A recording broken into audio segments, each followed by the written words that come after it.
क्या आपको वो 8 पूर्व भारतीय नौसैनिक याद हैं जिनको कतार ने जासूसी के आरोप में मृत्यु दंड सुनाया था? 11 फरवरी 2024 सभी 8 भारतीय बिना किसी शर्त के रिहा हो चुके हैं, वापस भारत भी आ चुके हैं, क्योंकि भविष्य मालिका के अनुसार वर्तमान जो भी भारत के विरुद्ध षड्यंत्र करेगा उसका अस्तित्व निश्चित रूप से समाप्त हो जाएगा। वर्तमान भारत अपने नीति, कूटनीति, शक्ति एवं मैत्री भाव से संपूर्ण विश्व को आश्चर्यचकित कर रहा है। जो देश पहले भारत के अस्तित्व पर प्रश्न उठाते थे, आज वही देश भारत के आगे सिर झुका रहे हैं। मात्र 10 वर्षों के अंदर इतना बड़ा परिवर्तन आखिर हुआ कैसे? भविष्य मालिका के अनेकों ग्रंथों में इसी का उत्तर ढूंढते ढूंढते मुझे 2 नाम मिले। एक है कल्कि, दूसरा है बलराम। का प्रमाण 600 वर्ष पूर्व पंचसखाओं ने भविष्य मालिका के माध्यम से प्रकाशित किया था। विश्व के सबश्रेष्ठ संत गुरु अच्युतानंद जी ने कहा था कि बड़ देव राजा हेबे दिल्ली सिंहासने 108 बरस भोग करिबे मने रख बारे। अर्थ, भारत का नेतृत्व स्वयं बलदेव करेंगे। 108 वर्षों के आयु तक देश का शासन करेंगे।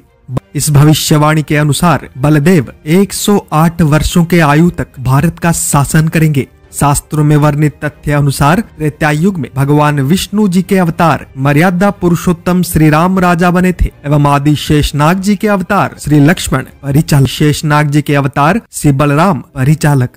परंतु भविष्य मालिका के अनुसार वर्तमान के कलयुग में आदि शेषनाग जी के अवतार श्री बलदेव राजा बनेंगे एवं भगवान विष्णु जी के अंतिम अवतार श्री कल्कि राम परिचालक। संत गुरु अच्युतानंद जी ने इसी का प्रमाण देते हुए कहा था कि बड़ देव राजा हेबे कान्हु परिचार बसिव सुधर्मा सभा जाजनग्र ठार बीणा बाई नारद जे थिबे छामुरे वेद पढ़ुथिबे ब्रह्मा अच्युत आगरे। बलदेव राजा होंगे कल्कि परिचालक। सुधर्मा सभा का आयोजन होगा जाजनग्र नामक स्थान पर। वीणाधारी नारद होंगे उनके सेवा में। वेद का पठन स्वयं ब्रह्मा करेंगे, वो भी अच्युत के सामने। आज भले ही श्री कल्कि राम गुप्त हैं, परंतु बाकी सब हमारे आंखों के सामने उपस्थित हैं। फिर भी युग का नाम कलयुग है, जहाँ इसी कारण उन दिव्य आत्माओं को, उन अवतारों को केवल एक सच्चा जागृत सत मनुष्य ही पहचान पाएगा। बाकी सब मोह माया के समुद्र में तैरते रह जाएंगे और स्थल भाग कभी प्राप्त न हो पाएगा।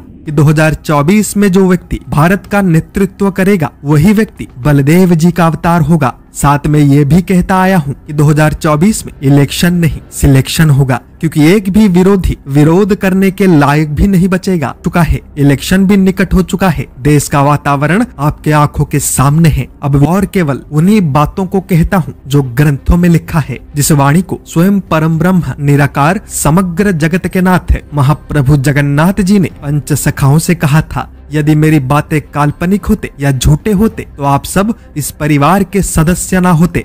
द्वापर युग में श्री कृष्ण जी ने साम दाम दंड भेद का प्रयोग करके संपूर्ण विश्व पर सत्य का स्थापना किया था। आज का कहानी शुरू होता है आतंकवादियों का हेड ऑफिस कहे जाने वाले कतार नामक देश से, जिसने 2023 में 8 पूर्व भारतीय नौसैनिकों को इजराइल के लिए जासूसी करने के आरोप में बिना किसी प्रमाण के अरेस्ट करके मृत्यु दंड दे दिया था।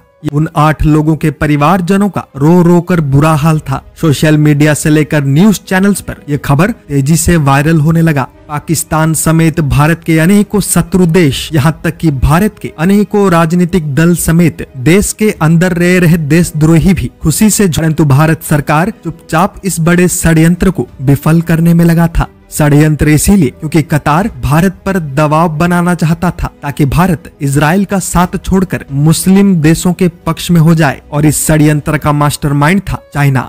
11 फरवरी 2024 के दिन कतार ने सभी 8 भारतीयों को बिना किसी शर्त के रिहा कर दिया और सबके सब सुरक्षित देश वापस लौट चुके हैं। उनके परिवार में आनंद का माहौल है। पूरा देश आज खुश है, केवल कि चाइना एवं मुस्लिम देशों के साथ मिलकर उन्होंने भारत पर दबाव डालने का जो योजना बनाया था, आज वो विफल हो चुका है।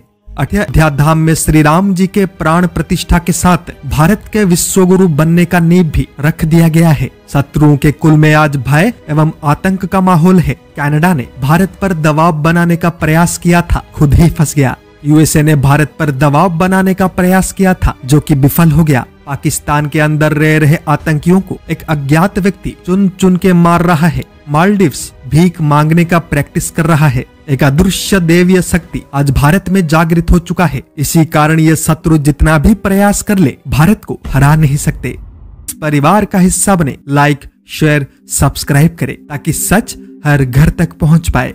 जय जगन्नाथ, जय पंचसखा,